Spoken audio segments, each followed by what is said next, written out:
The blood on the surfboard was still wet when they declared Cody Holbrook dead. August 15, 1979, the day Big Sur lost its golden boy to what everyone believed was a great white shark. But Cody Holbrook wasn't killed by a shark.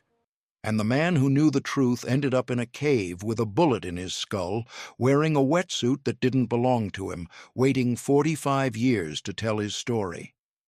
Before we dive into this case, subscribe to our channel and hit that notification bell, because some truths don't stay buried forever, and when they surface, they change everything. Part 1. Bones in the Dark. January 2024 brought more than rain to Big Sur. It brought a letter that would crack open a 45-year-old lie. Detective Jamie Vasquez sat at her desk in the Monterey County Sheriff's Department, the morning sun slanting through dirty Venetian blinds, highlighting the dust motes floating in the stale office air. A white envelope lay before her, no return address, postmarked Salinas 3 days ago. She'd been a cop long enough to know that anonymous tips usually meant one of 3 things: someone with a guilty conscience, someone settling a score, or someone crazy enough to waste everyone's time. The paper inside was ordinary, standard printer stock, Times New Roman font, no watermark, 36.5142 to Grano N, 121.9463 to Gull W, cave on the north side of Point Lobos, 40 feet from entrance. Someone's there. Jamie ran her finger along the edge of the paper, a habit from her years processing evidence. Clean cut, laser printer, probably a decade old based on the slight yellowing. Whoever sent this had been careful. No fingerprints, no DNA on the envelope seal. They'd used a sponge or water, not their tongue. Professional, or scared. She pulled up Google Maps on her laptop, punching in the coordinates. The screen resolved into the jagged coastline north of Point Lobos State Reserve. Private land, steep cliffs dropping into the Pacific, the kind of place where tourists broke their necks trying to get the perfect Instagram shot. The land belonged to the Holbrook family. Old California money, vineyards in Carmel Valley, a name that still carried weight in Monterey County even after 2 generations.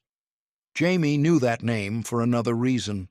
Her fingers moved across the keyboard almost automatically, pulling up the archives.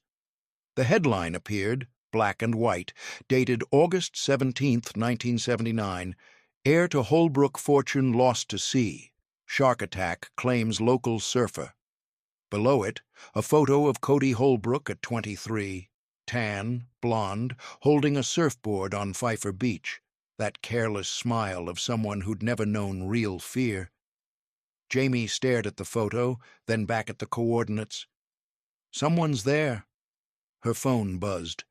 A text from her captain, Rick Torres. Coffee? She grabbed her jacket and the envelope, her gut already telling her this wasn't going away. Torres's office smelled like burnt coffee and the ocean. He kept his window cracked even in January, said the salt air kept him sharp.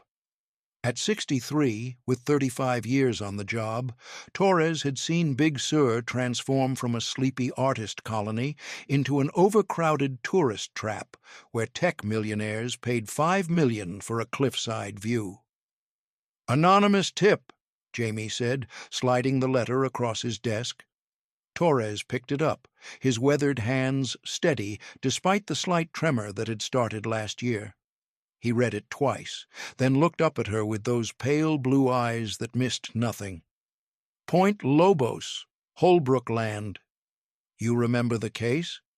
I was 28, fresh detective. Cody Holbrook disappeared August 79, found his board floating off Pfeiffer Beach. Blood, bite marks, the whole 9 yards. Declared him dead within 2 weeks. Shark attack." Torres set the letter down. His father, William, wanted it handled quietly. No media circus, no drawn-out investigation. Just close it and let the family grieve. And that's what we did. Walter Price caught the case. He was lead detective back then. Good cop, by the book. If Price said it was a shark attack, It was a shark attack. Jamie heard something in his voice, a hesitation. But? Torres leaned back, his chair protesting under his weight. He'd refused the new ergonomic ones, said they made him feel like he was sitting on a cloud when he needed to feel grounded. The weight of old cases, old choices, showed in the lines around his eyes. 2 weeks later, another guy goes missing. Derek Allen, 23, dive instructor, last seen in Big Sur, told his sister he was meeting someone about a job. Never came home. Price worked that case, too. 2 young guys, same age, same area, both vanish within a month. Price said there was no connection. Allen probably took off for Hawaii. He'd talked about it, apparently. Case went cold. Torres picked up his coffee mug, stared into it like it held answers. I was junior then. Didn't ask questions I should have asked. Jamie could see it in his face, the same look she sometimes caught in her own mirror at 3 a.m. Sometimes wore it herself. Well, she said, standing up, maybe it's time we ask them now. The morning of January 18th, Jamie stood at the edge of the world. Point Lobos stretched out before her, jagged volcanic rock sculpted by millennia of Pacific storms, tide pools glittering in the winter sun, sea lions barking from offshore rocks. Highway 1 curved behind her, and somewhere below, hidden in the fractured coastline, was the cave. The coordinates had led them to a spot on private Holbrook property, a section of coast so steep that even the hardiest hikers avoided it.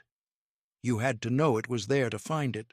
Marco Diaz, the county's cave rescue specialist, crouched at the entrance, a narrow fissure in the rock face, barely 3 feet wide, partially hidden by manzanita and coastal sage. At 46, Marco had pulled bodies out of caves, mines, and cliff faces across 3 counties. He didn't scare easy, but Jamie saw him hesitate at this entrance. Tight squeeze, he said, shining his flashlight into the darkness. Angles down steep for about 30 feet, then levels off. Can't see past that. Jamie knelt beside him, peering in. The beam of Marco's light disappeared into blackness, swallowed by the stone throat. Cold air breathed out from the opening, carrying the smell of brine and something else. Something old and stale, like a held breath finally released. When's high tide? She asked. 3 hours, 40 minutes. But these caves flood fast. We'll have 2 hours, max. Behind them, Officer Steve Rodriguez was suiting up, checking his helmet cam. Officer Kate Lim stood near the equipment bags, her dark eyes on the cave entrance.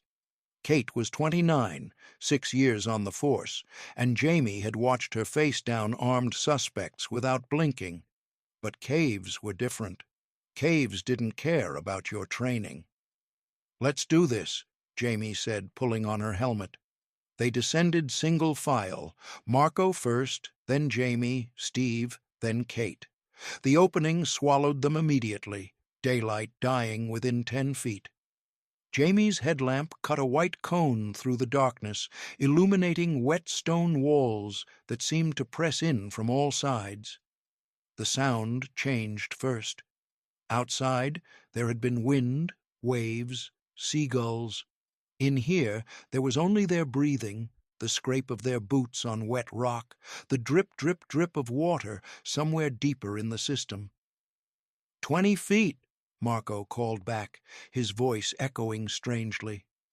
Jamie's world narrowed to the circle of light from her headlamp and the back of Marco's helmet. Her shoulders brushed both walls now. The tunnel angled sharply downward, forcing them to move sideways, then crouch. Water had carved these passages over thousands of years, and it showed. The stone was smooth, polished, slick under her gloved hands. Her radio crackled. "Vasquez, you good?" "Yeah." Her voice sounded wrong in here, flat, absorbed by the stone. "Keep moving." The smell got stronger. Not just brine anymore, something organic, something that had been sealed in darkness for a very long time. 35 feet, Marco said, opening up ahead. And then Jamie's headlamp found the alcove. It was higher than the main passage, above what would be the high tide line, nature's shelf carved into the cave wall. The beam of her light played across the space, and for a moment her brain refused to process what she was seeing. A body, curled on its side, knees drawn up, arms folded across the chest. The skin had turned to dark leather, mummified by the cave's cold, dry air. But that wasn't what stopped Jamie's breath. It was the wetsuit. Thick black neoprene, the style from the 70s with long sleeves and a high collar. Faded now, covered in pale salt crystals and patches of mildew. And there, on the chest, embroidered in thread that had once been gold, C.H. Cody Holbrook. Jamie heard Kate make a sound behind her, something between a gasp and a curse. "Jesus Christ," Steve whispered. Jamie forced herself to move closer, her light steady on the body. The wetsuit zipper was still done up. The hands were skeletal, flesh shrunk tight to bone. And the skull, there, back of the head, a small round hole, not a shock, a bullet. She crouched down, her knees on cold stone. For a moment she wasn't Detective Vasquez anymore. She was just a daughter, thinking about her own father, how Papa had worked himself half to death in the Salinas fields so she could wear this badge, speak for people who couldn't speak for themselves. This man had a family, had a sister, maybe, who'd spent 45 years wondering, parents who died never knowing. "I'll find out who did this to you," Jamie thought. "I promise." "Marco," she said aloud, her voice steady. "Document everything. Kate, call the M.E. Steve, I need photos from every angle." She stood up, her light sweeping the alcove one more time. The body had been placed here carefully, not just dumped. Whoever killed this man had known about this cave, known how to hide a body where the tides wouldn't reach it, where it could lie undisturbed for decades. And that person had worn a badge. 3 days later, Jamie sat across from Dr. Elena Ortiz in the county morgue's consultation room. The space was aggressively sterile. White walls, fluorescent lights, the faint chemical smell of formaldehyde that never quite left your clothes afterward. Elena was 48, originally from Guatemala, with 30 years in forensic pathology and a reputation for being both brilliant and terrifyingly direct. She didn't waste time on small talk. "Male, 20 to 25 years old at time of death," Elena said, opening the folder. "Single gunshot wound to the back of the head, caliber .38. Bullet entered here." She tapped a diagram of a skull. "Severed the brainstem. Death would have been instantaneous." Jamie made notes, her pen moving across her pad. Time of death? The cave conditions were ideal for preservation, cool, dry, minimal air circulation. Based on the degradation of the wetsuit material, the coins in the pocket, and isotope analysis of the bone, I'd estimate late 1979, possibly early 1980. Elena flipped to another page. "But here's where it gets interesting." She slid a DNA report across the table. "We extracted genetic material from the teeth and long bones, ran it through CODIS, got no direct hits, but we got a familial match, strong enough to indicate a first-degree relative." Jamie looked up. "Whose?" "Martha Allen, age 72, currently living in Santa Cruz. According to genealogical records, she had a brother, Derek Allen, born 1956, disappeared September 1979. Jamie gripped her pen harder, keeping her hands steady. "Say that again." "The body you found isn't Cody Holbrook." Elena's dark eyes held Jamie's. "It's Derek Allen, but he's wearing Cody Holbrook's wetsuit." Jamie stared at the report, her mind racing through possibilities. "You're absolutely certain?" "DNA doesn't lie. I ran it 3 times. We even compared it to genetic samples from Cody Holbrook's parents, both deceased, but their profiles were on file from a previous estate matter. No match. This is definitely Derek Allen." "Then where the hell is Cody Holbrook?" Elena closed the folder. "That, detective, is your problem, not mine. But I can tell you this. Whoever killed Derek Allen, shot him at close range, probably knew him, and took the time to hide the body where it wouldn't be found. This wasn't random. This was planned." Flashback. Big Sur, California, August 14th, 1979, 7:45 p.m. The setting sun turned the Pacific into liquid gold, but Cody Holbrook only felt the weight of it pressing down on his chest. He stood on Pfeiffer Beach, barefoot in the sand, still warm from the day's heat, his surfboard planted beside him like a flag. 23 years old, heir to the Holbrook vineyard fortune, with a face that belonged in magazines and a future that had been decided for him before he was born. And he was suffocating. Seagulls screamed overhead. The salt wind tugged at his hair. Somewhere down the beach, a couple was packing up their cooler, laughing about something he couldn't hear. Derek Allen approached from the parking lot, a dive bag slung over his shoulder. Same age as Cody, but night and day in every other way. Derek had grown up in the Big Sur trailer park, worked 2 jobs through high school, put himself through dive instructor certification. Everything Derek had, he'd earned, which is why Cody trusted him. "You're really doing this?" Derek asked, his footsteps crunching in the sand. "I can't do another year of it, Dee," Cody said, his voice tight. "Business school, board meetings, Dad's 5-year plan for my life. I'm not—" He stopped, dragging a hand through his salt-stiff hair. "I'm drowning, man. Just slower than if I walked into the ocean." Derek set the bag down, unzipping it in one smooth motion. Inside, theatrical blood in plastic bottles, dental molds for creating fake bite marks, a forged passport, and a one-way ticket to Mexico City under the name James Morrison. 50,000, Derek said quietly, meeting Cody's eyes. 25 now, 25 when you're settled. Cody reached into his backpack, pulled out an envelope fat with hundreds. His hands shook slightly as he passed it over, not from fear, but from the weight of what he was about to do, erasing himself, leaving everyone behind. "I'll wire the rest in 2 weeks. I swear to God, Derek." Derek took the money without counting it. They'd been friends since high school, spent hundreds of hours in the water together, surfing, diving, exploring every cave and reef along this coast. If Cody said it'd be there, it'd be there. "You got a plan for after?" Derek asked, tucking the envelope into his jacket. "Colombia, maybe Brazil. Somewhere I can disappear, teach surfing, live on a beach." Cody's smile was sad, the kind that didn't reach his eyes. "Somewhere Dad's lawyers can't find me." Derek nodded slowly, looking at the blood bottles in the bag, the molds, the whole elaborate lie. "Tomorrow morning, I find your board offshore. Call it in. They'll search for a day, maybe 2, then declare you dead. Shark attack. And you get your money. Start that dive shop you've been talking about."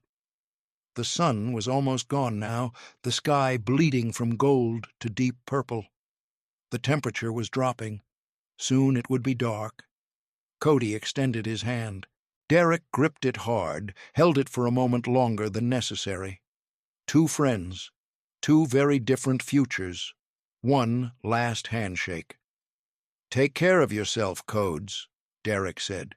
"You too, brother." Cody watched Derek walk back toward the parking lot, the dive bag over his shoulder, disappearing into the gathering dark, the sound of his truck engine starting. red taillights pulling onto Highway 1. That was the last time anyone saw Cody Holbrook, the last honest conversation Derek Allen ever had, for that matter. Marcus Chen's ballistics lab smelled like gun oil, brass, and coffee that should have been thrown out days ago. The firearms examiner was hunched over a comparison microscope when Jamie entered, his face lit by the screen's blue glow. "Tell me you've got something," Jamie said. Marcus straightened up, rolling his shoulders. At 56, he'd been analyzing bullets and casings for 3 decades, testified in over 200 trials, and had the kind of reputation that made defense attorneys nervous. "Got something," he confirmed. "38 special, lead round nose, fired from a revolver, standard police ammunition from the 70s. He gestured to the monitor showing the bullet recovered from Derek Allen's skull, damaged, corroded, but still intact enough for analysis. "See these?" Marcus used a laser pointer to highlight parallel grooves spiraling around the bullet's surface. "Rifling marks. Every gun barrel has them, and they're as unique as a fingerprint. The lands and grooves, their width, their twist rate, it all creates a distinctive pattern." Jamie leaned in, studying the magnified image. The grooves looked like tiny canyons carved into the lead. "Can you trace it?" "Not without the actual weapon, but—" Marcus pulled up another image. "Back in the 70s, California required all law enforcement agencies to keep test-fire samples from duty weapons. When an officer was issued a service revolver, they'd fire a round into a water tank and preserve it for comparison." He clicked through files, bringing up a database entry. "Monterey County kept excellent records. I requested all test fires from officers working the Big Sur area in 1979. 6 officers total." 2 images appeared side by side on the screen, the bullet from Derek's skull on the left, a pristine test fire sample on the right. Marcus overlaid them, and Jamie watched as the grooves aligned with startling precision. It was like watching 2 puzzle pieces click together. "Smith & Wesson Model 10, serial number V847293, issued to Detective Walter Price, September 1975. Marcus looked at Jamie over his glasses. 15 points of comparison. In ballistics, we need 6 for court. This is ironclad." Jamie felt something cold settle in her stomach. "Walter Price killed Derek Allen." "His gun did.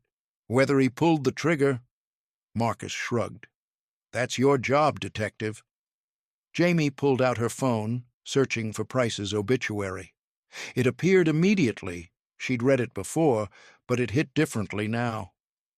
"Walter Price, 78, decorated Big Sur detective, loses battle with cancer. Died December 15th, 2010. Dead for 14 years, but the evidence didn't lie." "Thanks, Marcus," she said, already heading for the door. "Email me everything." In her car, Jamie sat for a moment, hands on the steering wheel, staring at nothing. A decorated detective. A man who'd closed hundreds of cases, put away rapists and killers, testified truthfully in court, and murdered a 23-year-old dive instructor to cover up a rich kid's fake death. Her phone buzzed. Kate Lim. "Found something in the archives. You need to see this now." The Monterey Public Library's archive room smelled like old paper and dust, and secrets that had been sleeping too long. Kate had 3 boxes open on the table, their contents spread out like evidence at a crime scene, which, in a way, they were. "Local newspaper morgue," Kate said as Jamie entered. "The Carmel Pine Cone donated their pre-digital photo archives 5 years ago. I've been going through everything from summer '79. She handed Jamie a manila folder. This was in the August 18th edition, page 3. Coverage of Cody Holbrook's memorial service. Jamie opened the folder. The main photo showed the beach service. maybe 200 people in black, Cody's surfboard planted in the sand with flowers draped over it. Pfeiffer Beach at sunset, a community in mourning. But Kate pointed to a smaller image in the lower corner, partially cropped. This ran the same day, but it's from the 16th, the day after Derek Allen reported finding the board. Police investigation scene. Jamie held it up to the light. The photo showed yellow crime scene tape, uniformed officers, the usual chaos of an active scene. And there, partially visible in the background, Detective Walter Price, standing next to his patrol car, talking to a young man in a dark windbreaker. Even in the grainy newsprint, the young man's profile was clear. Dark hair, lean build, defensive body language, hands raised slightly, as if explaining something or defending himself. Kate slid another photo across the table. Derek Allen's 1979 DMV photo. Same profile, same windbreaker, dark blue, with a distinctive tear on the left shoulder visible in both images.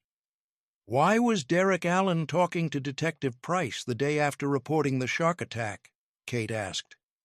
Better question, Jamie said, studying the image. Why does Price look like he's interrogating him? She squinted at the photo, then grabbed Kate's magnifying glass. Through the patrol car's rear window, partially visible on the dashboard, a manila folder, open, with a handwritten label. Jamie's pulse kicked up. Kate, do we have a high-res scan of this? Called the paper this morning. They're emailing the original negative scan. The email pinged through 40 minutes later. Jamie pulled it up on Kate's laptop, expanding the image to maximum resolution. The pixels resolved, sharpened, came into focus. The label on the folder was now legible. Holbrook, staged incident, follow-up required. Jamie and Kate looked at each other. Price knew, Jamie said quietly. From day one, he knew the shark attack was staged. Then why did he close the case? Jamie thought about the Holbrook name, the Holbrook money, the Holbrook vineyards that employed half of Carmel Valley, the way power worked in small communities where everyone knew everyone and some people mattered more than others. Because someone told him to, someone who could make it worth his while. Flashback, Big Sur Police Station, September 8th, 1979, 2:15 p.m. Derek Allen sat in his truck outside the station for 20 minutes, engine running, hands gripping the wheel so hard his knuckles went white. 3 weeks. 3 weeks since Cody disappeared, since Derek played his part. Discovering the blood-stained board, calling the Coast Guard, watching the whole town mourn a kid who was probably sipping margaritas in Cabo. 3 weeks, and not a word from Cody. Not a call, not a wire transfer, nothing. The phone number Cody gave him? Disconnected. The P.O. box where the money should be? Empty. The bank account? Untouched. $25,000? Gone. And Derek still had the dive shop deposit due, his sister Martha's tuition at UC Santa Cruz, his truck payment, rent on the shitty studio apartment that smelled like mildew no matter how many times he cleaned it. But it wasn't just the money. What if something happened to Cody? What if the plan went wrong? That thought had been eating at Derek for days now, growing teeth. Because Cody was a lot of things. Spoiled, reckless, desperate, but he wasn't a thief.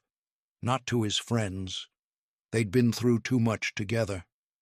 Cody had pulled Derek out of a riptide off Carmel 3 years ago, nearly drowned doing it. You don't screw over someone who saved your life. So either Cody was dead, or something had gone very, very wrong. Derek killed the engine, grabbed his jacket, and walked into the station before he could change his mind. Detective Walter Price's office was at the back, a cramped room with water-stained ceiling tiles and windows that looked out at the parking lot. Price sat at his desk, reading a file, and looked up as Derek knocked on the doorframe. Mr. Allen. Price's expression was neutral, professional, cop face. "What can I do for you?" Derek stepped inside, closed the door, sat down without being invited. His heart was hammering, but he kept his voice steady. "I need to talk to you about Cody Holbrook." Price set down his file slowly, very deliberately. "Go on." The words came out in a rush. The fake death, the plan, the money, Cody's disappearance. Everything.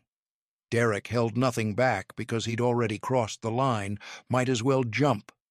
He told Price about the theatrical blood, the bite marks, the forged passport. He explained Cody's desperation, the suffocating weight of family expectations, the plan to disappear to South America.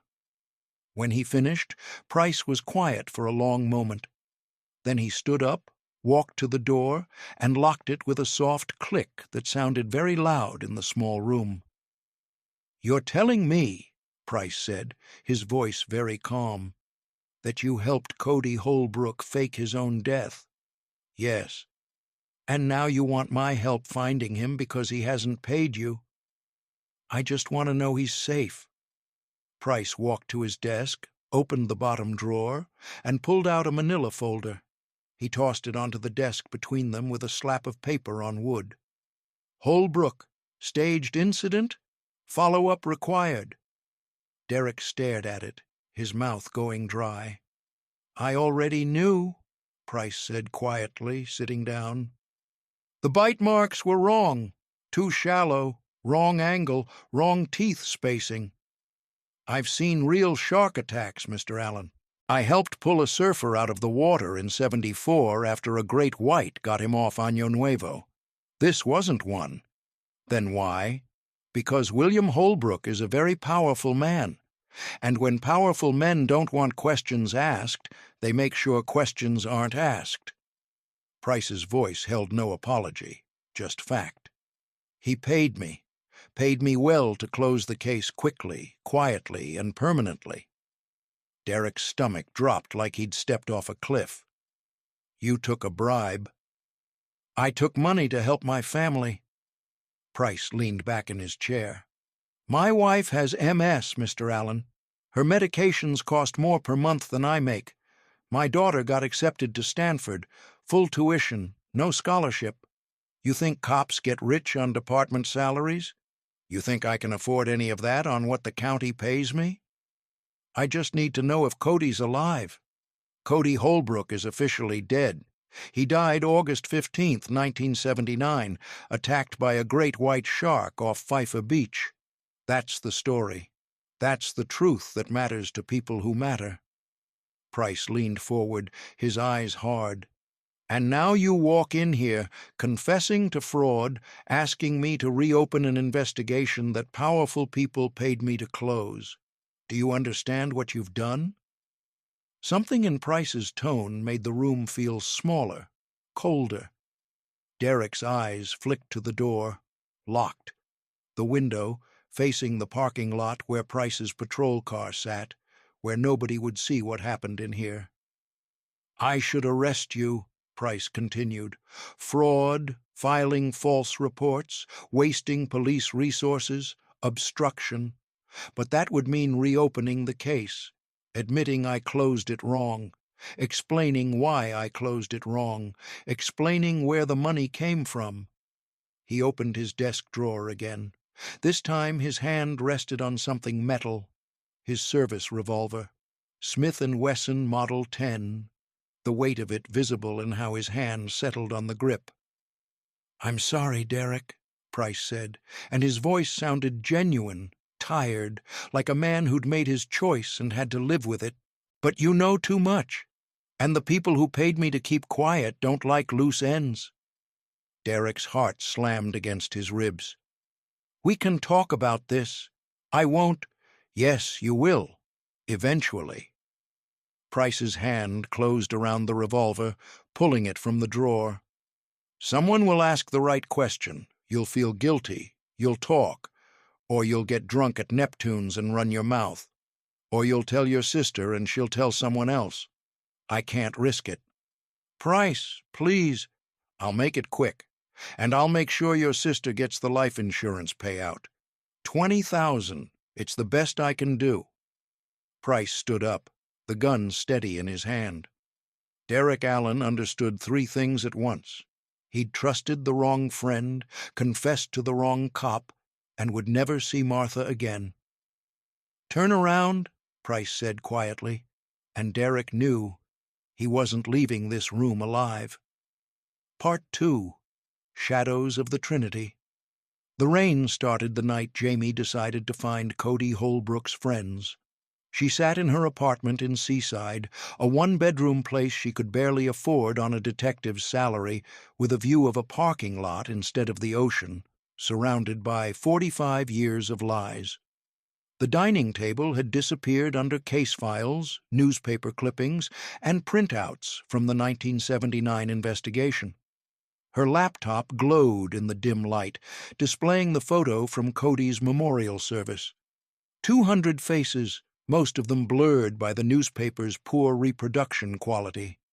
But Jamie had spent the last 6 hours with a magnifying glass, studying every person in that crowd, looking for the ones who'd stood too close to the front, the ones whose grief looked different, the ones who knew. Her phone buzzed. Torres. "Go home, Vasquez. Sleep." She glanced at the clock. 2:47 a.m. She texted back, "I am home. You know what I mean."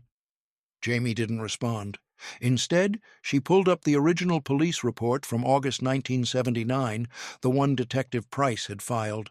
At the bottom, under witness statements, 3 names appeared.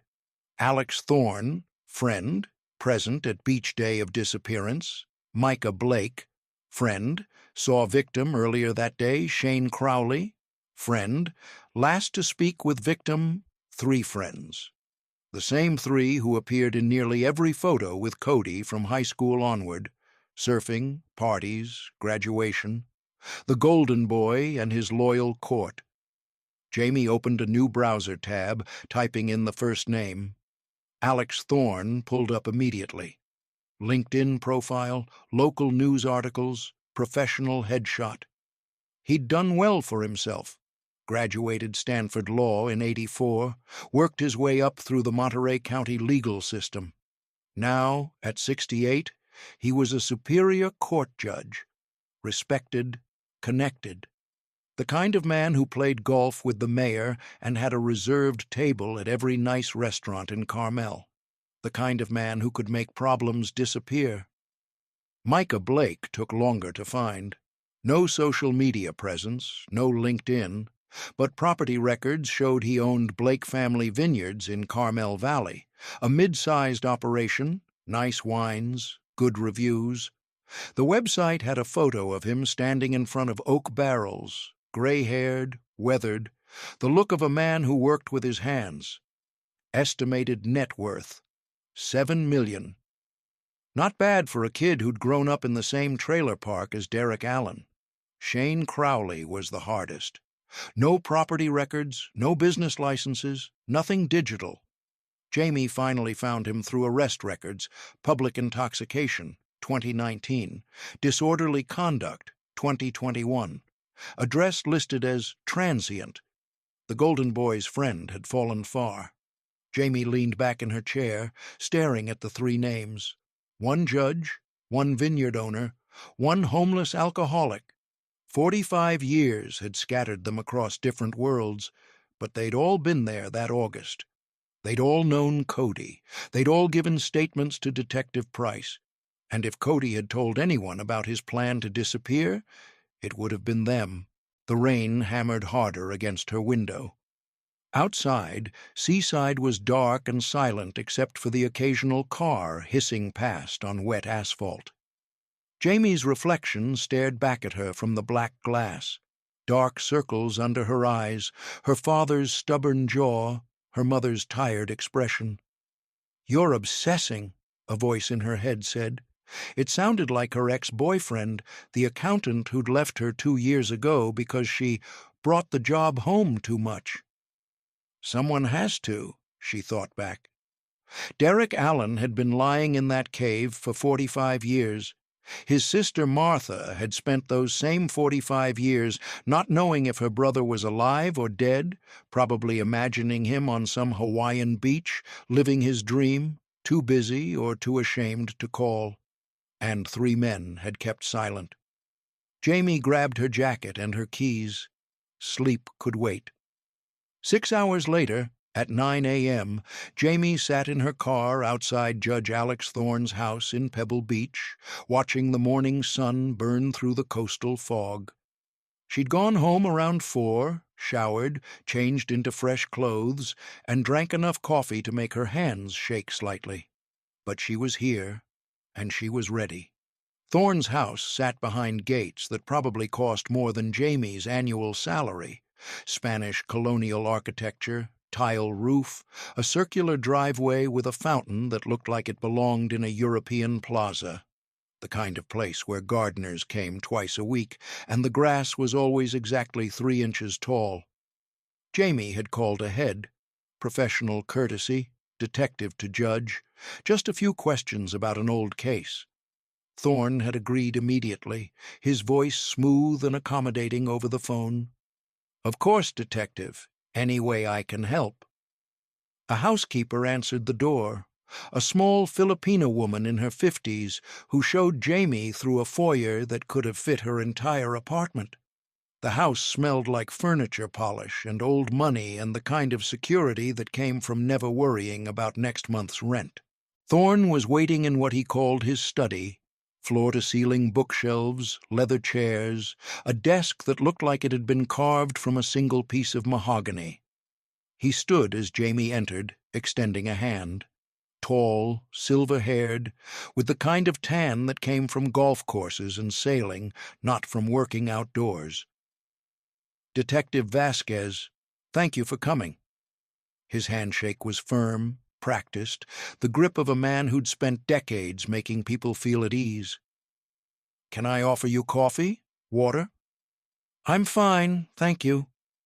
They sat across from each other, Jamie in one of the leather chairs that was too soft, too deep. The kind of chair designed to make you feel small, to sink you down while the person behind the desk loomed above. Thorne settled behind his desk, his posture relaxed, but Jamie noticed how his fingers drummed once against the armrest before going still. A tell. He was nervous. "You mentioned this was about Cody Holbrook," Thorne said. "I haven't heard that name in years. Tragic case. You were friends?" "Best friends since elementary school.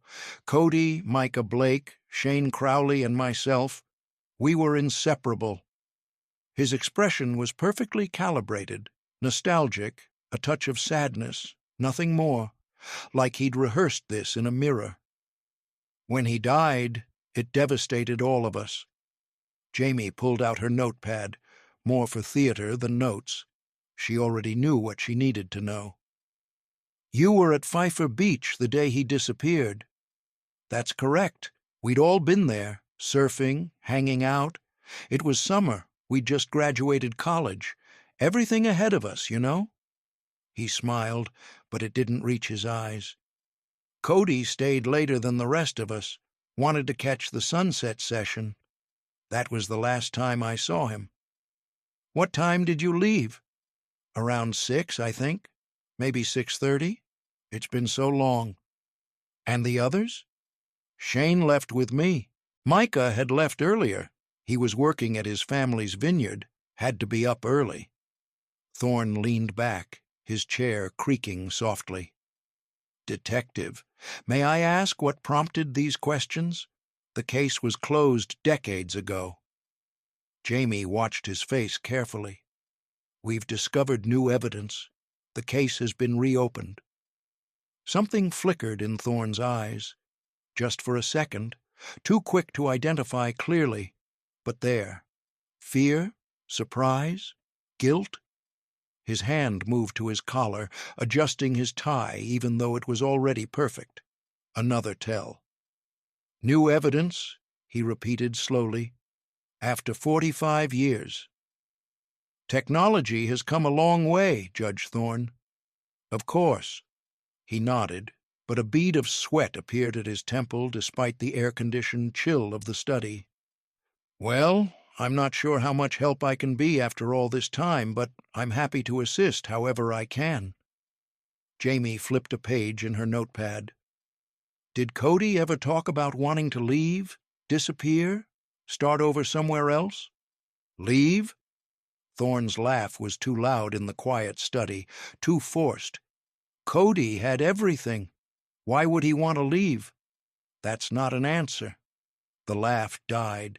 Thorne's eyes hardened just slightly. "I don't appreciate the implication, Detective." "I'm not implying anything. I'm asking a question." They stared at each other for a long moment. Jamie could see him calculating, weighing his options. He was a judge. He knew how interrogations worked, knew when to stop talking, knew exactly how much silence was too much. "Cody died in a shark attack," Thorne said finally, his voice cooler now, the friendly mask slipping. "Whatever evidence you think you've found, that's what happened. I was his best friend. I would have known if something else was going on." "Would you?" "I think we're done here, Detective." Thorne stood up, buttoning his jacket with sharp, precise movements. "If you have further questions, you can contact me through my attorney." Jamie rose slowly, tucking her notepad away. "Just one more thing. Do you remember Derek Allen?" Thorne's hand paused on his jacket button, freezing mid-motion. His face went blank, not confused, not curious. Blank. The face of a man who'd just heard something he desperately didn't want to hear. "I don't know that name," he said. "He was the dive instructor who found Cody's surfboard, reported the shark attack." "Oh, right.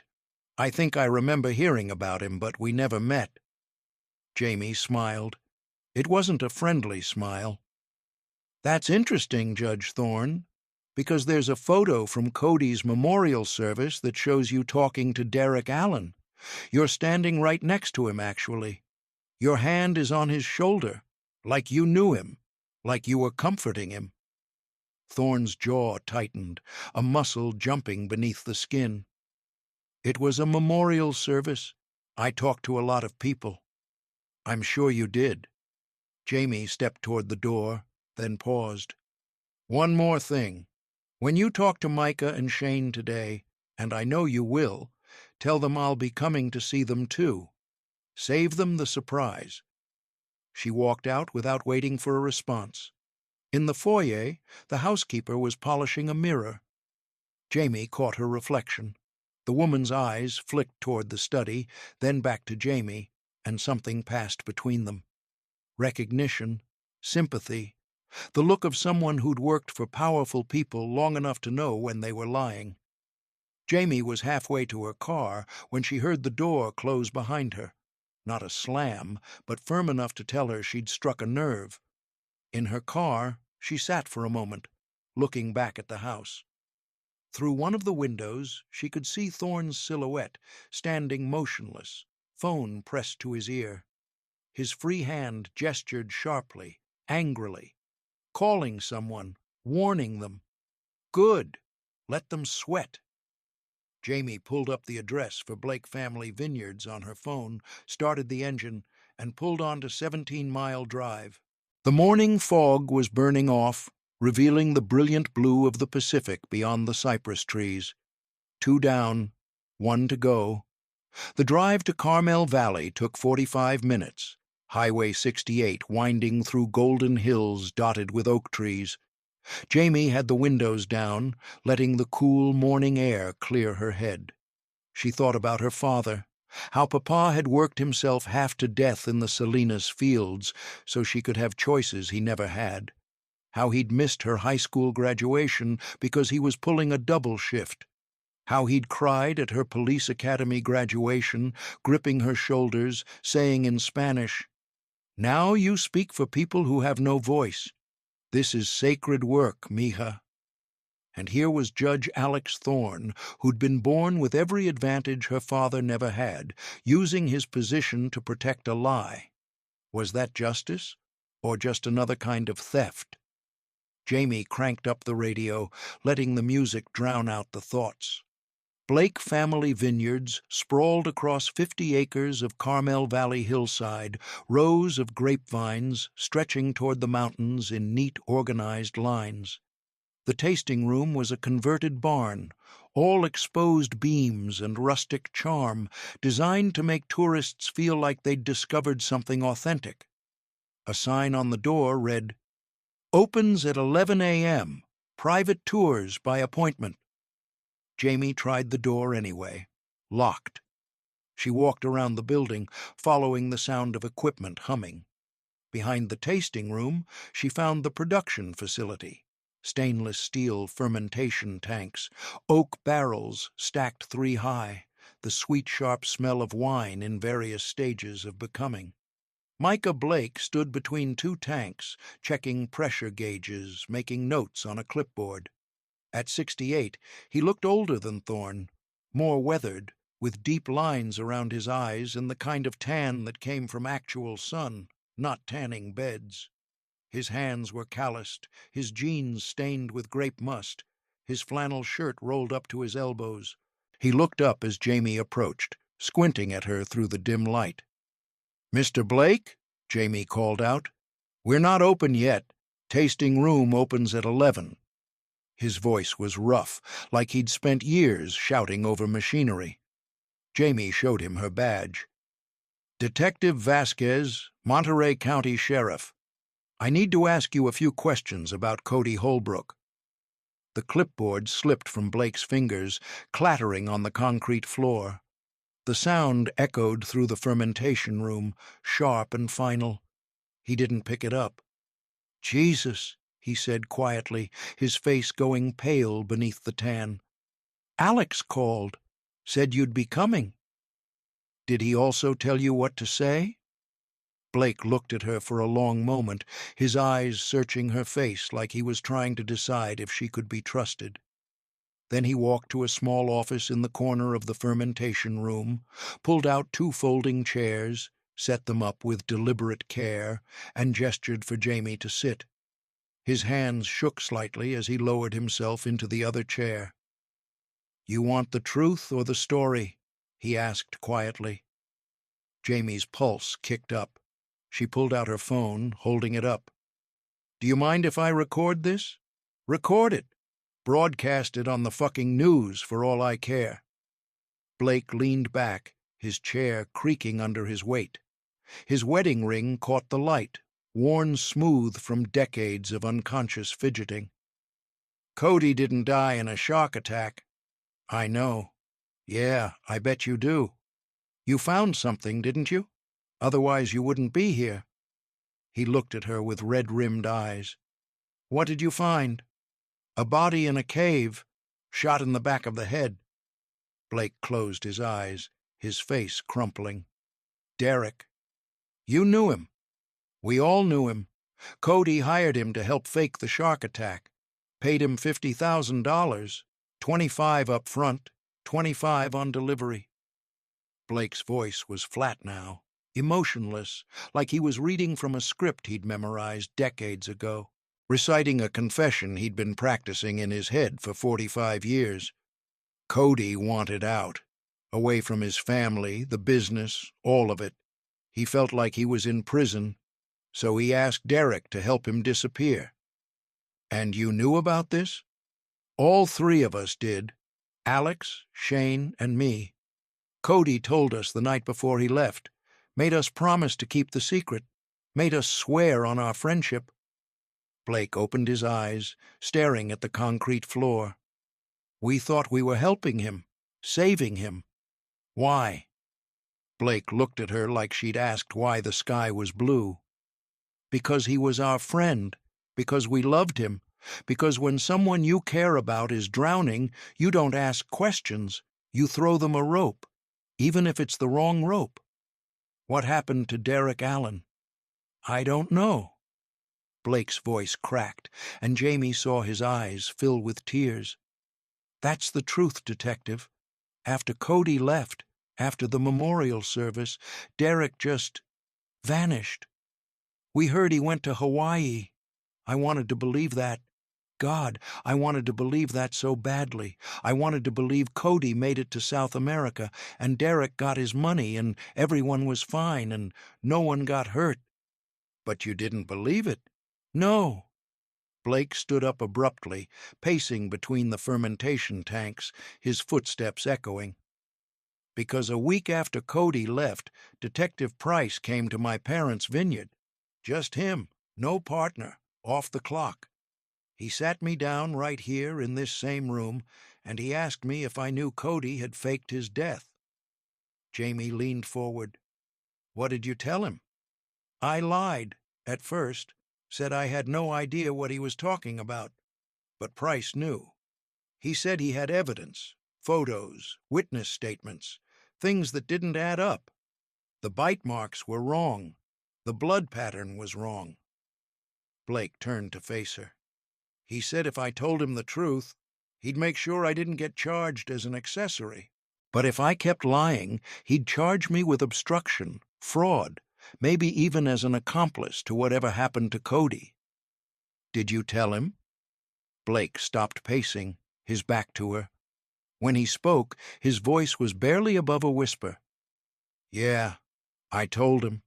I was 23 years old, scared shitless, and I told him everything. About the plan, about Derek, about the money, everything. I even told him where Cody was planning to go, Colombia, maybe Brazil, everywhere. What did Price do? He thanked me, said I'd done the right thing, said he understood how hard it must be, told me he'd handle it quietly, that no one needed to know, that it would all be okay. Blake's shoulders sagged. He asked me not to tell Alex or Shane that we'd talked, said it would complicate things, might make them panic. He turned around, and his face was haunted, gray.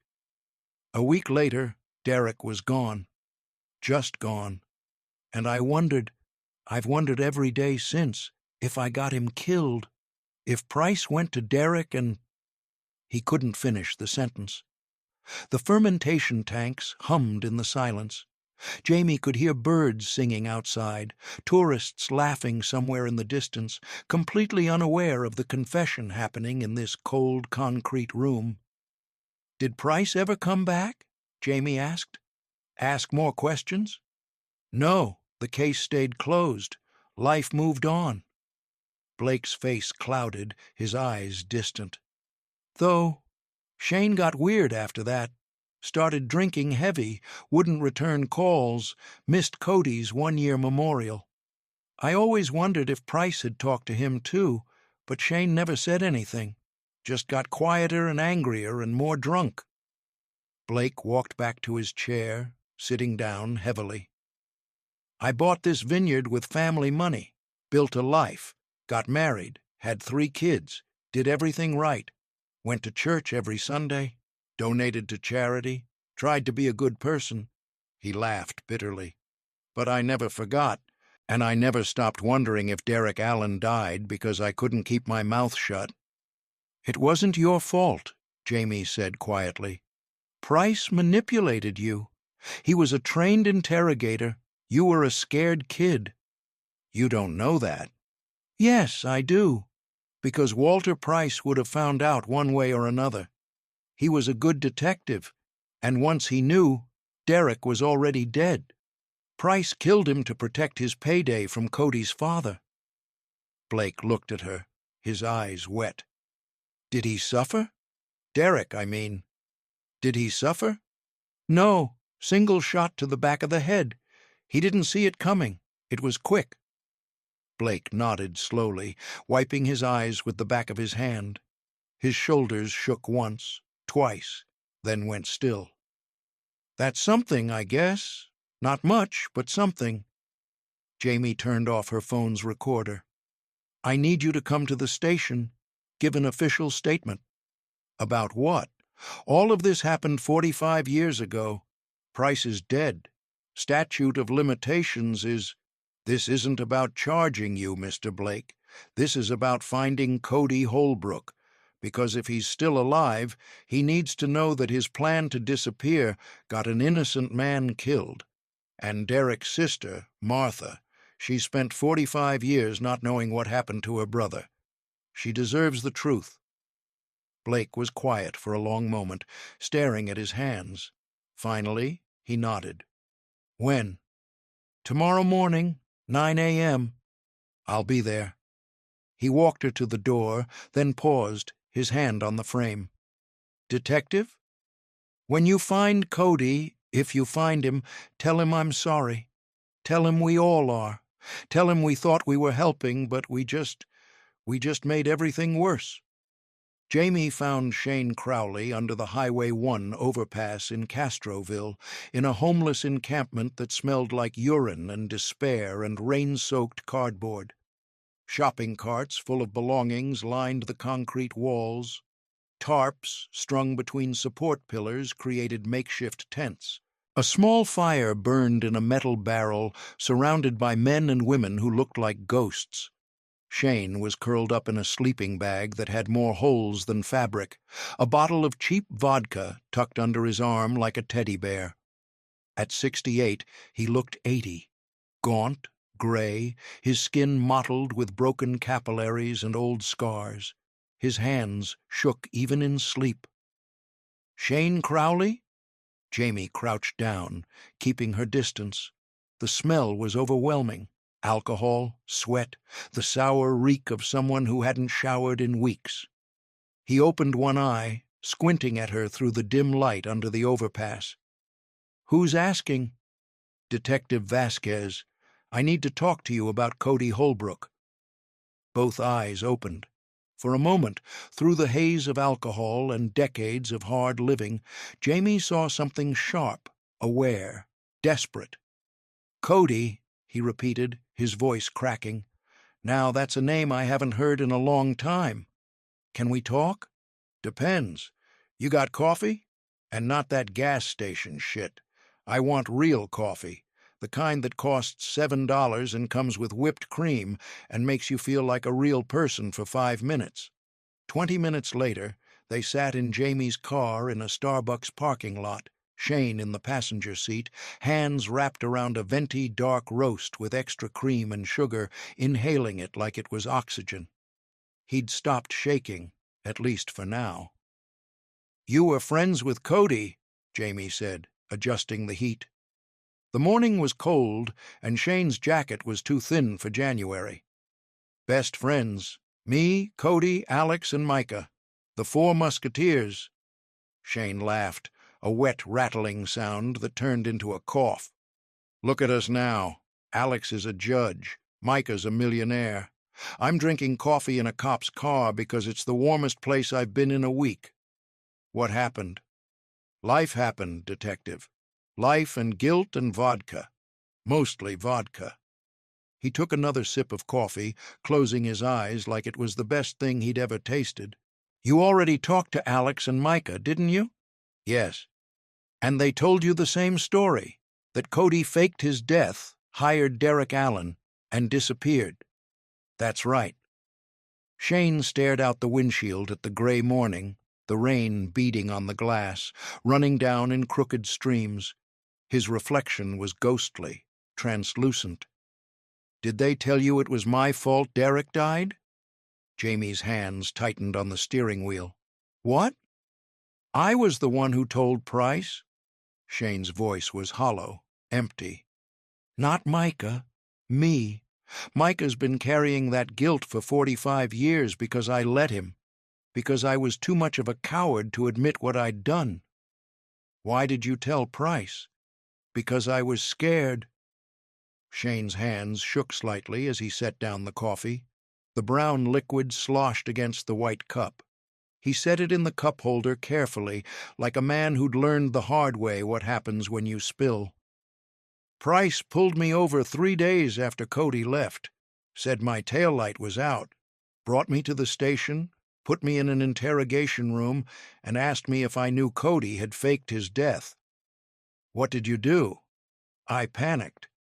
Thought if I lied, he'd charge me with obstruction or accessory or something.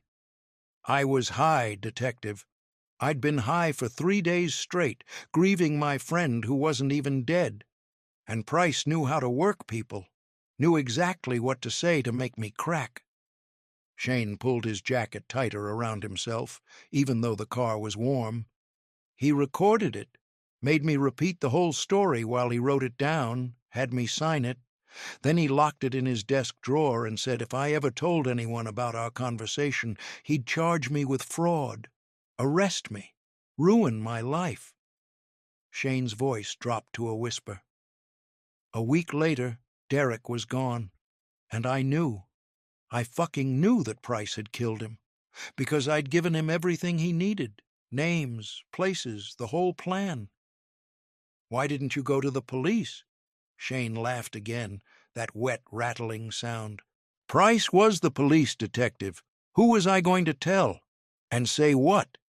That I helped my friend fake his death, and now the detective investigating the case murdered the accomplice? With no proof, no evidence, just my word against a decorated cop? He shook his head. I was 23. I wasn't brave. I wasn't smart.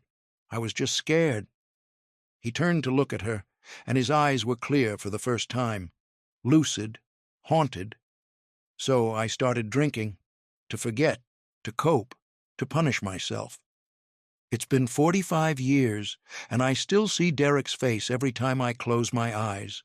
Still wonder if I'd kept my mouth shut, would he still be alive? Would he have that dive shop he wanted?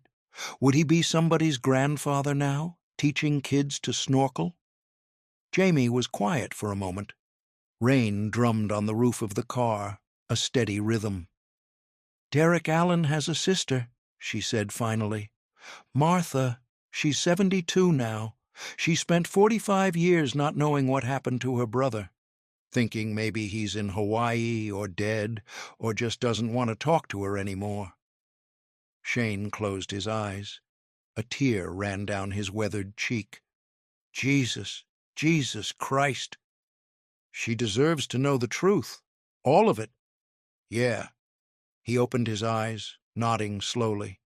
Yeah, she does. She deserves better than what she got. Better than all of us. Will you give an official statement? Will it help? Will it make any difference after 45 years? It might. It might give Martha some peace, and it might help us find Cody. Then yeah, I'll do it.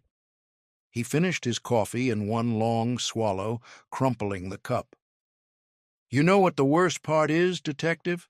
I don't even remember what Derek looked like. I met him once, maybe twice, at Cody's going-away party the night before he disappeared. I was so drunk I barely remember it, but I've spent 45 years carrying the weight of his death. It wasn't your fault, Shane. Price manipulated you. He was trained to break people down. Maybe. Shane opened the car door, cold air rushing in. He paused halfway out. But that doesn't make him any less dead, does it? Doesn't bring back 45 years. Doesn't fix what we broke. He climbed out, stood on the wet pavement, looking back in. Detective, when you find Cody, and I think you will, tell him Shane says hi. And tell him, his voice broke, tell him I'm sorry for everything, for not being strong enough, for not keeping the secret, for letting him down. I will.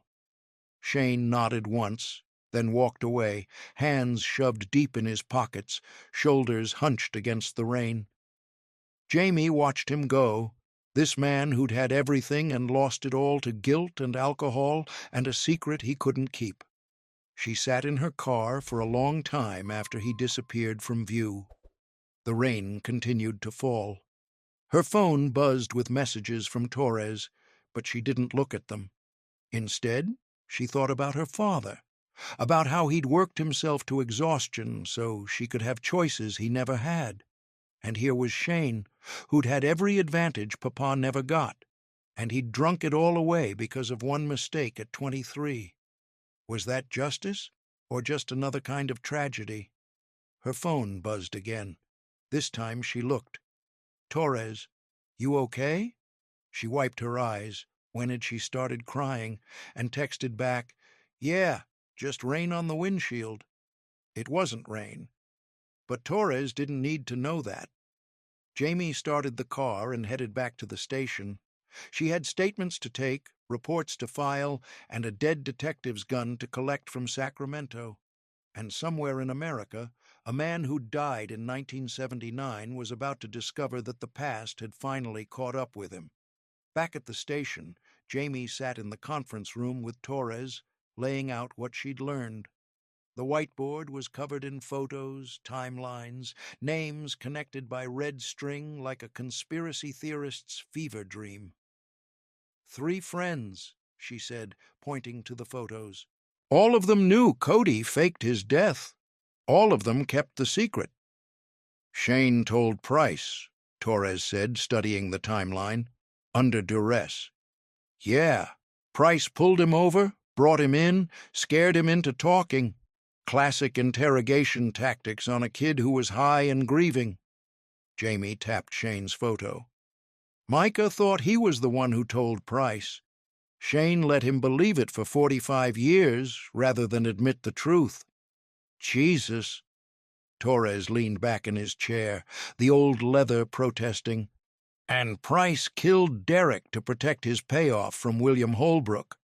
That's my theory. If Derek started talking, if the truth came out that Cody was alive, Price would lose the money. Probably face charges for taking a bribe and closing the case fraudulently. Can you prove it? We have the bullet from Derek's skull, matched to Price's service weapon. We have testimony from Shane that Price knew the death was faked. We have Derek's body in a location only someone with deep local knowledge would know about. And Jamie pulled up an email on her laptop. Marcus Chen is on his way to Sacramento to pick up Price's service revolver from a memorabilia collector. Price's daughter donated it after he died. Torres's eyebrows went up. You're kidding. Nope. She posted about it on Facebook. The collector still has it in storage. And here's the kicker. It's still loaded. 6-round cylinder, but only 5 rounds in it. The missing round is the one that killed Derek Allen. Torres stood up, walking to the window. Outside, the rain had finally stopped, leaving the parking lot slick and gleaming. But Price is dead. We can't prosecute him. No, but we can clear Derek's name. We can give Martha Allen closure, and Jamie tapped another photo. We can find Cody Holbrook, because if he's still alive, he's been living under a false identity for 45 years. That's fraud, identity theft, and depending on how he's been making money, possibly tax evasion. Torres smiled slightly. You think he's alive? I think he got exactly what he wanted. A new life, no family obligations, no expectations, and I think he's been living it while Derek Allen rotted in a cave and Martha spent 45 years wondering if her brother was dead or just didn't love her anymore. So what's your next move? Genealogical DNA. We have Derek's DNA from the body. We can use the same technique to find Cody. Compare his parents' DNA profiles against public genealogy databases, track down relatives, narrow the field. That could take weeks, or it could take... Jamie's phone buzzed. She looked at the screen, her eyes widening. Or it could take 3 hours. She opened the email from the genealogy lab. Preliminary match found. Subject, Clark Morrison, age 68, Seattle, Washington. Familial match probability, 87%, consistent with parent-child relationship. No criminal record, no social media presence, no digital footprint before 1982. Attached was a driver's license photo. The man staring back at them had gray hair instead of blonde, lines around his eyes, a beard. But the bone structure was the same, the shape of the jaw, the set of the eyes. Torres leaned over her shoulder. That him? Jamie zoomed in on the photo, comparing it to the 1979 picture of Cody Holbrook on the whiteboard. Same person, 45 years older, Still alive, still hiding. Yeah, Jamie said quietly, already pulling up flight schedules to Seattle. That's him. What are you going to do? Jamie looked at the photo one more time, at the man who'd erased himself, who'd built a new life while an innocent person paid the price. I'm going to give him back his real name, whether he wants it or not. Part 3. The Ghost in the Machine. The flight to Seattle left at 6 a.m., which meant Jamie was at San Jose Airport at 4:30, drinking terrible coffee and watching the sky turn from black to gray through the terminal windows. She'd barely slept. Every time she closed her eyes, she saw Derek Allen's mummified body in the cave, Shane Crowley's haunted face, Micah Blake's trembling hands. And now, somewhere in Seattle, a man who'd been dead for 45 years was probably having breakfast, reading the newspaper, living a life built on someone else's death. Her phone buzzed. Torres. Be careful up there, and call me when you land. She texted back. Will do. Another text came through, this one from Kate Lim. Warrant cleared. Seattle PD is standing by. You're authorized for interview and arrest if necessary. Jamie stared at that last part. Arrest if necessary. What were they going to charge him with? Fraud? Identity theft? Being alive when everyone thought you were dead? The statute of limitations had run out on most of it, but there were federal charges for sustained identity fraud, tax evasion if he'd been working under a false Social Security number, maybe even accessory after the fact if they could prove he knew what happened to Derek. The question was, did he know? Had Cody Holbrook spent 45 years thinking Derek Allen was living his dream in Hawaii? Or had he suspected, or known, that his plan had gotten an innocent man killed? Jamie boarded the plane, stuffed her bag in the overhead compartment, and settled into a window seat. As the plane climbed through the marine layer, breaking into brilliant sunshine above the clouds, she pulled out the file she'd compiled on Clark Morrison. Clark Andrew Morrison, born, according to his Washington State driver's license, January 15, 1956, in Portland, Oregon. Social Security number issued 1982. First tax return filed 1983, reporting income from a bookstore in Bellingham. Married 1987 to Susan Porter, a librarian. 2 children, Michael, born 1989, and Emma, born 1992. Owned a used bookstore in Seattle's Fremont neighborhood from 1985 to 2019, when he sold it and retired. A quiet life. A normal life. The kind of life that left no footprints, raised no flags, attracted no attention. The kind of life you could disappear into. Jamie flipped to the next page, a recent photo from the bookstore's website, archived from 2018. Clark Morrison standing in front of floor-to-ceiling shelves, smiling, holding a copy of 100 Years of Solitude. Gray hair, reading glasses, a cardigan that looked hand-knitted. He looked like everyone's favorite professor, the kind of guy who recommended books you'd never heard of and actually remembered your name. He didn't look like a man with 45 years of secrets, but then again, people rarely did. Seattle-Tacoma International Airport was wet and gray when Jamie landed at 9:15. She picked up her rental car, a white Ford Fusion that smelled like air freshener and other people's problems, and drove north toward the city. Seattle had changed since the last time she'd been here, a conference maybe 5 years ago.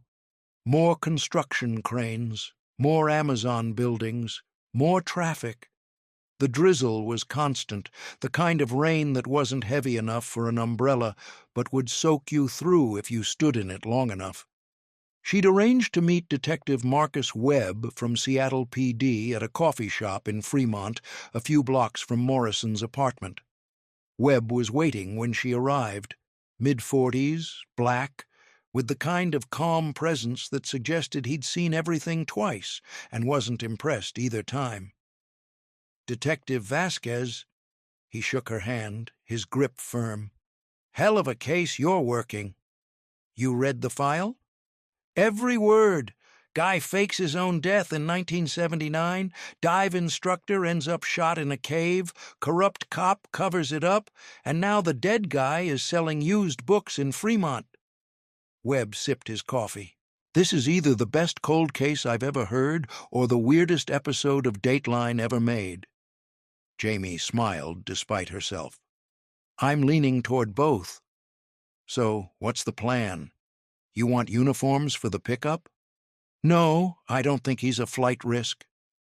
Jamie pulled out her laptop, showing Webb the surveillance photos Seattle PD had taken over the last 24 hours. He's got a wife, adult kids who visit regularly, a life. He's not going to run. You sure about that? He ran once. That was 45 years ago. He was 23 and desperate. Now he's 68 and comfortable. Running means giving up everything he's built. Webb considered this. What if he lawyers up immediately? Then he lawyers up. But I want to see his face when I say the name Cody Holbrook. I want to see if he knows what happened to Derek Allen.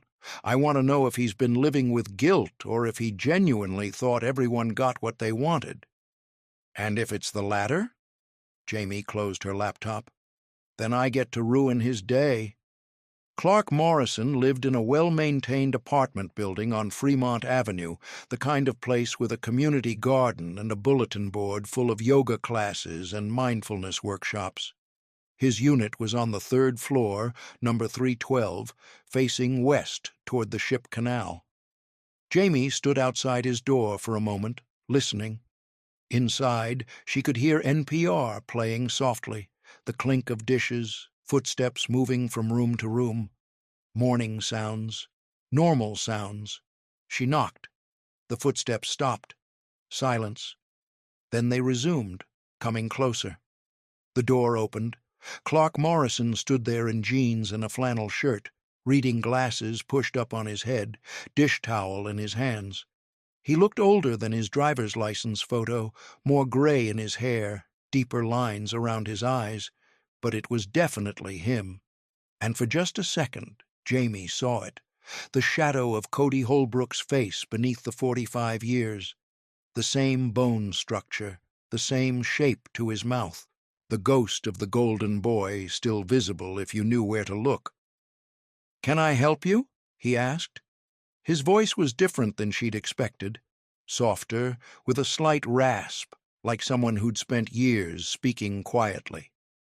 Jamie showed him her badge. "Mr. Morrison, I'm Detective Vasquez from the Monterey County Sheriff's Department in California.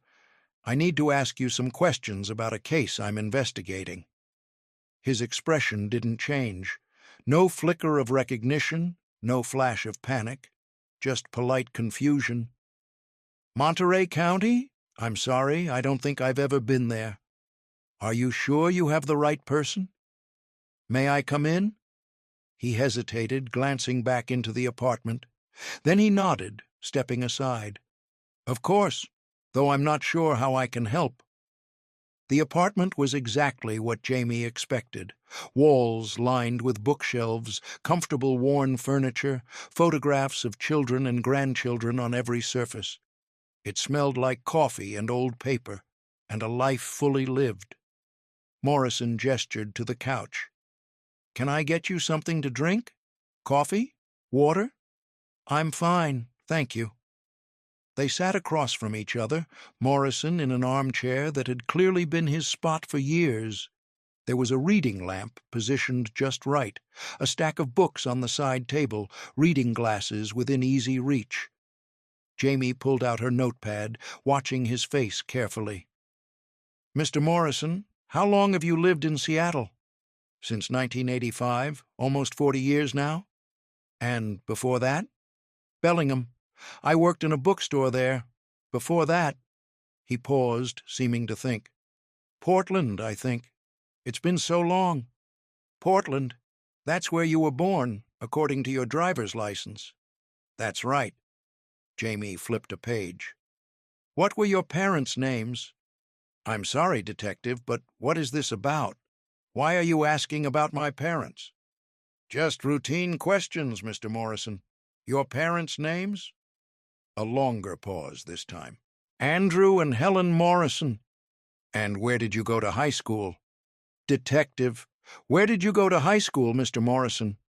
His jaw tightened slightly. Portland High, but I don't see what this has to do with...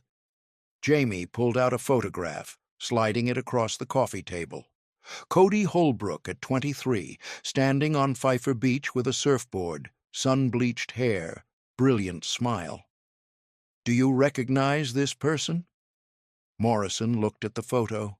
His face gave nothing away, but Jamie saw his hands tighten slightly on the arms of the chair. No, should I? His name was Cody Holbrook. He disappeared from Big Sur, California, on August 15th, 1979. He was declared dead. Shock attack. The case was closed. Jamie leaned forward. Except he didn't die. Did he? Morrison's eyes flicked from the photo to Jamie's face. I don't know what you're talking about. No? Jamie pulled out another photo, Derek Allen's DMV picture from 1979. What about this man? Derek Allen, dive instructor, disappeared September 1979, about 3 weeks after Cody Holbrook. Morrison stared at the photo, and this time Jamie saw it. A flicker of something. Recognition, pain, guilt. I don't know these people, he said quietly.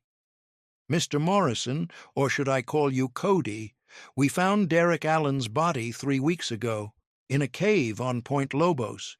He'd been shot in the back of the head. He'd been there for 45 years.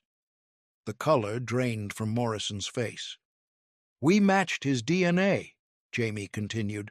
We also matched the bullet to a service revolver belonging to Detective Walter Price, the officer who investigated your death in 1979.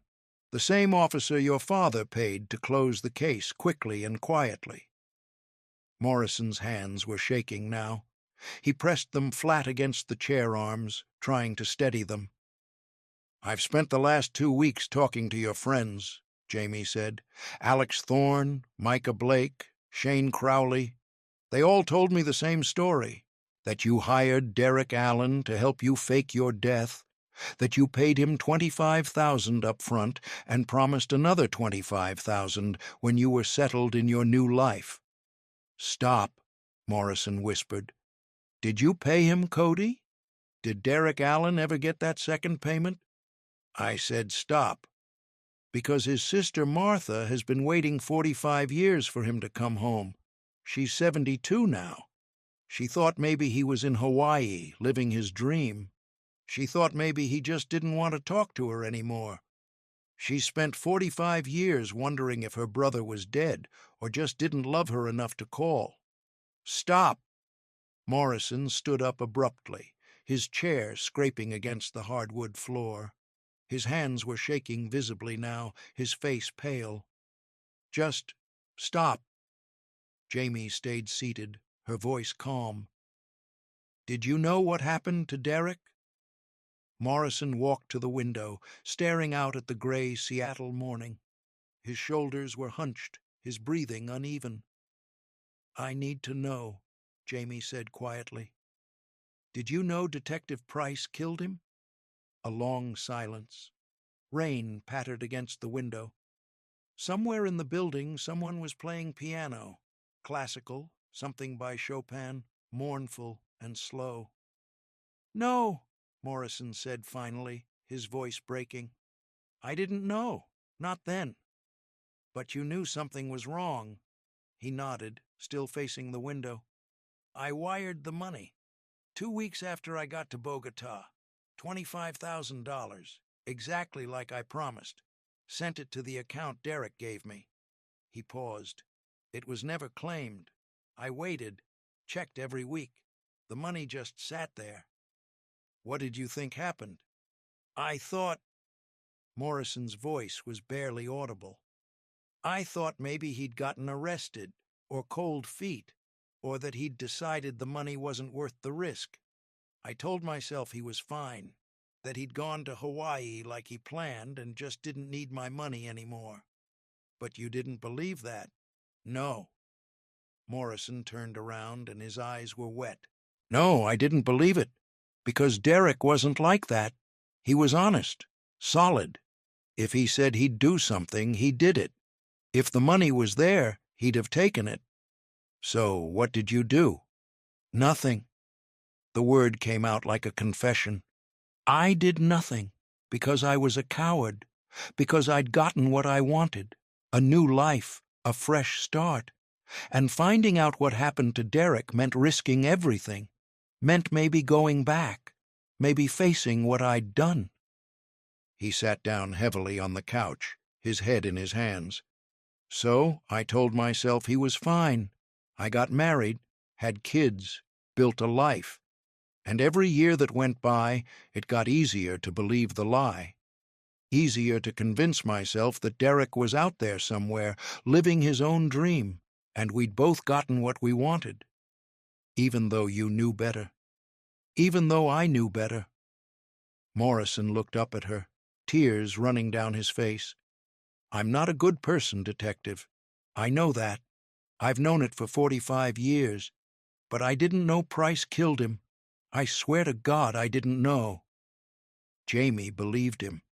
She'd seen hundreds of liars in her career, and this wasn't what a lie looked like. This was guilt. This was a man who'd spent 45 years trying not to think about something and finally being forced to face it. When did you find out? She asked. Find out what? That Price killed Derek. You said not then, which means you found out eventually. Morrison was quiet for a moment. Then he stood up, walked to one of the bookshelves, and pulled out a book, the collected stories of Gabriel Garcia Marquez. He opened it, revealing a hollowed-out center where the pages had been cut away. Inside was a newspaper clipping, yellowed with age. He handed it to Jamie. It was an obituary from the Big Sur Gazette, dated December 18th, 2010. Walter Price, 78, decorated Big Sur detective, dies of cancer. Someone had written on it in blue ink. He knew. He killed D. I should have stopped it. M. Jamie looked up. M. Micah Blake? Morrison nodded. It came in the mail. No return address. Just the obituary and that note. That's when I knew. That's when I realized Derek didn't just disappear. That's when I understood what my plan had cost. Why didn't you come forward? And say what? Morrison's laugh was bitter. Hi, I'm Cody Holbrook. I've been legally dead for 30 years. By the way, a corrupt cop murdered someone because of me. I had a wife, kids, a life built on a false identity. Coming forward meant destroying all of that. Meant prison, probably. Meant my kids finding out their father was a fraud. So you kept quiet. So I kept being a coward. Morrison walked back to the window. I thought about it every day, Detective.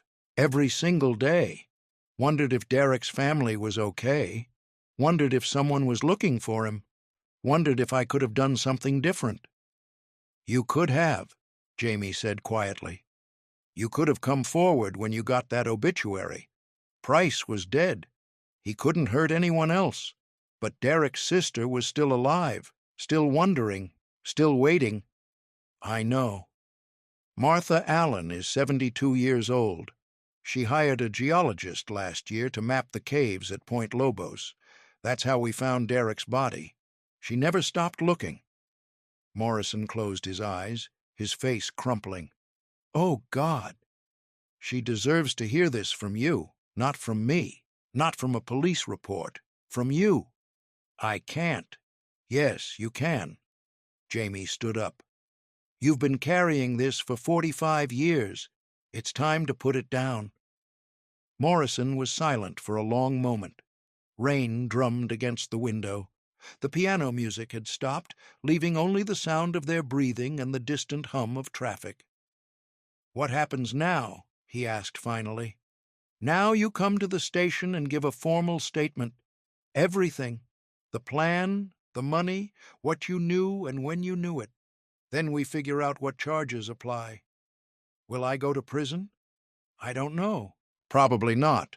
Most of the statute of limitations has expired, but you'll have to answer for the fraud, the false identity, the taxes you've paid under a fake Social Security number, and your family will find out who you really are. They'll hate me. Maybe. Or maybe they'll understand that you made a terrible choice when you were 23 and spent the rest of your life trying to be someone better.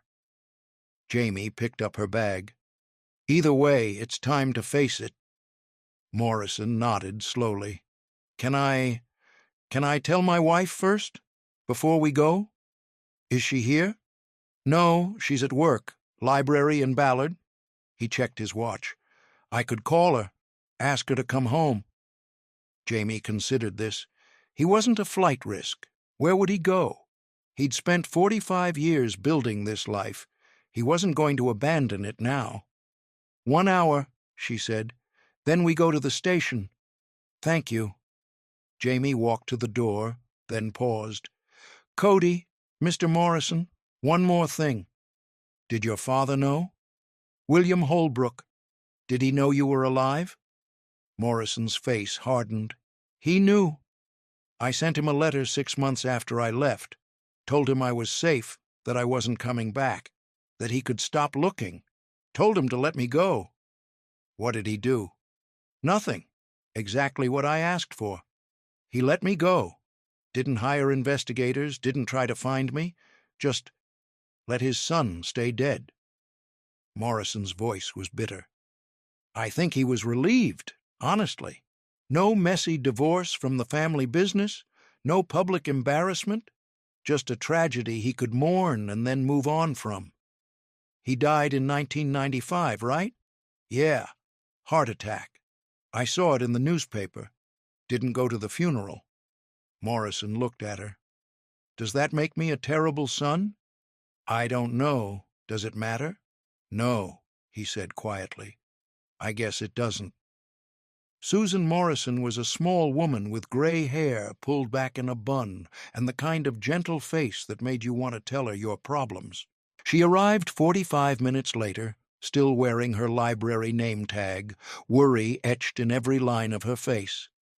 Clark, what's going on? You sounded so strange on the phone. Morrison took her hand, led her to the couch, sat down beside her.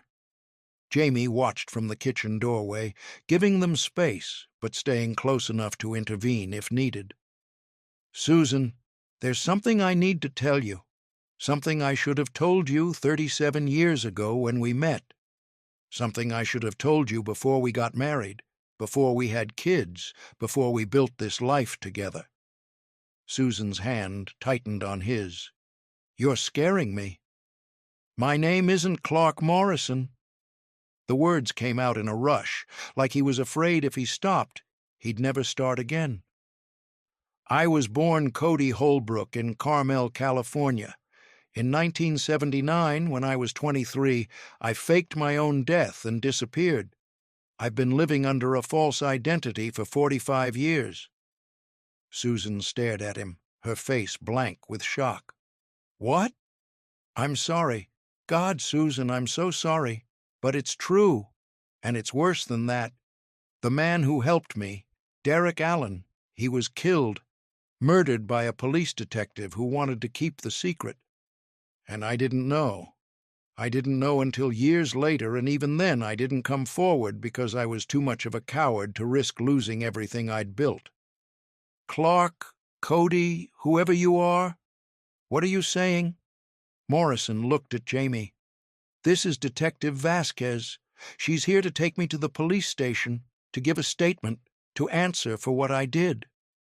Susan's eyes went from Morrison to Jamie and back again. Jamie watched as shock transformed into confusion, then slowly into understanding. How long have you known? Susan asked, her voice eerily calm. That Derek was dead? Since 2010? That they'd found his body? Detective Vasquez just told me. And in all those years, you never thought to mention that your entire life was a lie? I wanted to, so many times. But what? But it was easier to keep lying? But you were comfortable? Susan's voice was rising now, anger cutting through the shock. We have children together, Clark. Grandchildren. I've spent 37 years with you, and apparently I never even knew your real name. I know, and I'm sorry. Don't. Susan stood up, pulling her hand away. Don't apologize to me like you forgot to take out the trash. You've been lying to me our entire marriage. You let me build my life around a fiction. Susan, I need to think. I need to... She looked around the apartment like she didn't recognize it anymore. I need to not be here. She grabbed her purse and walked to the door. Morrison stood up, reaching for her, but she pulled away. Don't touch me. Don't. Just don't. The door closed behind her with a soft click that somehow felt louder than a slam. Morrison stood in the middle of his living room, surrounded by 45 years of careful construction, and watched it all fall apart. Are you ready? Jamie asked quietly. He nodded, not trusting his voice. Do you need anything from here? Medication? Phone charger? Anything? No, I have everything I need. He laughed bitterly. Which is nothing, apparently. The Seattle Police Department's West Precinct was a modern building on Virginia Street, all glass and concrete, and the kind of sterile efficiency that made every police station feel the same, regardless of the city. Detective Webb met them in the lobby, taking custody of Morrison with professional courtesy. Interview room 2 is ready. We've got the video set up like you requested. They led Morrison through the maze of corridors to a small room with a table, 4 chairs, and a camera mounted in the corner. Morrison sat down without being asked, his hands folded on the table like a student waiting for the teacher. Jamie sat across from him, Webb beside her. She placed a recorder on the table between them. This interview is being recorded, she said. Today is January 20th, 2024, approximately 2:15 p.m. Present are Detective Jamie Vasquez, Monterey County Sheriff's Department, Detective Marcus Webb, Seattle Police Department, and... She looked at Morrison. Please state your name for the record. He took a deep breath. My name is Cody William Holbrook. I was born March 3, 1956, in Carmel, California.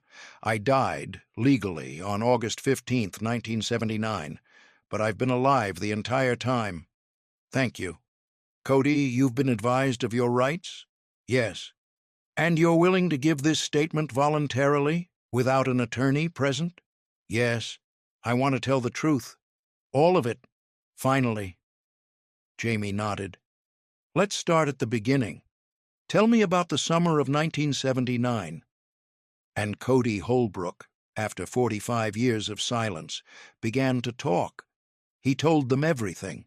The suffocating weight of family expectations, the feeling of drowning in a life that had been planned for him before he was born, the desperate plan to escape. Finding Derek Allen, a good man who needed money and was willing to help, the fake blood, the dental molds, the staged shock attack. He told them about saying goodbye to his friends, Alex, Micah, Shane, and making them promise to keep his secret. About the guilt he felt even then, knowing he was asking them to lie. He told them about leaving, about the bus to L.A. and the flight to Bogota and the first few months of pure freedom mixed with crushing loneliness. He told them about wiring Derek's money and watching the account, waiting for the withdrawal that never came. And he told them about the years that followed, the slow construction of Clark Morrison, the bookstore in Bellingham, meeting Susan, falling in love with someone while pretending to be someone else. Did you ever regret it? Jamie asked. Cody was quiet for a long moment. Every day, and never. Does that make sense? I regretted the lying. I regretted what it did to my family, to Derek's family, to my friends. But I didn't regret leaving. I couldn't be Cody Holbrook. That person was drowning. Clark Morrison. Fake name, fake history, but real life. He got to breathe. Even knowing what it cost? Even knowing what it cost. Cody looked directly at the camera. Which makes me a selfish person. I know that. I've always known that. But I'm done pretending otherwise. Jamie made notes, flipped through her file. Tell me about your father, William Holbrook. Cody's jaw tightened. What about him? You sent him a letter 6 months after you disappeared. Told him you were alive. Yes. What did he do? Nothing. Like I said, he let me stay dead. But he also paid Detective Price to close the investigation quickly, to make sure no one looked too hard at your death. Cody's eyes widened. I didn't know that. Not until you told me. Your father paid Price off, and when Derek started asking questions, when the truth threatened to come out, Price killed him to protect that secret. Jamie leaned forward. Your father's money paid for Derek Allen's murder. The color drained from Cody's face. Oh, my God! Did you know your father was paying Price? No, I swear to God I didn't know. I thought... He stopped, his hands shaking. I thought Dad was just letting me go. I thought he was being merciful. But he wasn't, was he? He was protecting the family name, making sure the story stayed clean. That's what I think. Cody put his head in his hands. Jesus Christ, I'm so stupid. Of course he did. Of course. Dad never did anything out of kindness. It was always about the business, the reputation, the name.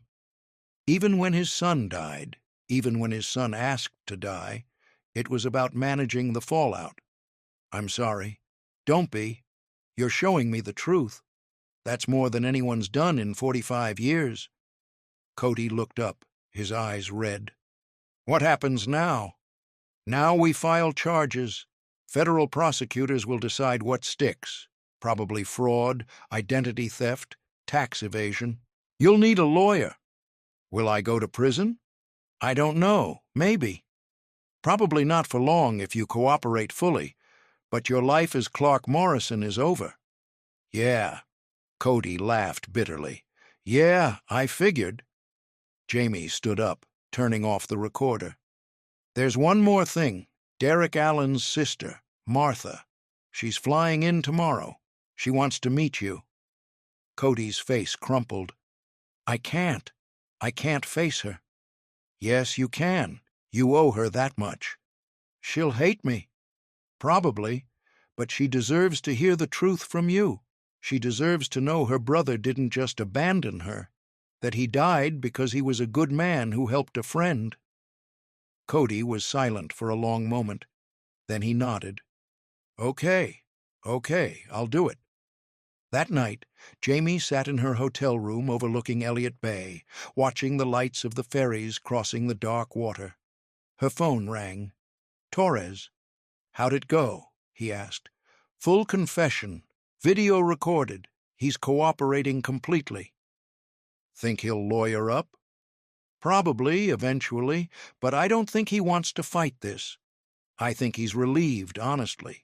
45 years is a long time to carry a secret. What about the wife? Walked out. Can't blame her. Finding out your husband of 37 years isn't who he says he is, that's not something you just forgive. Torres was quiet for a moment. You did good work, Vasquez. Real good work. Thanks, boss. When are you coming home? Day after tomorrow. Martha Allen is flying in tomorrow morning. I want to be here when she meets him. That's going to be rough. Yeah. Jamie watched a ferry glide across the bay, its lights reflecting on the black water. Yeah, it is. She hung up and stood at the window for a long time, thinking about Clark Morrison sitting in a holding cell, thinking about Susan Morrison crying in some friend's house, thinking about Martha Allen on a plane right now, finally getting answers to questions she'd been asking for 45 years. Sometimes justice looked like handcuffs and convictions. Sometimes it looked like truth, even when the truth destroyed everything. Jamie wasn't sure which one this was, but at least it was finally over. Almost.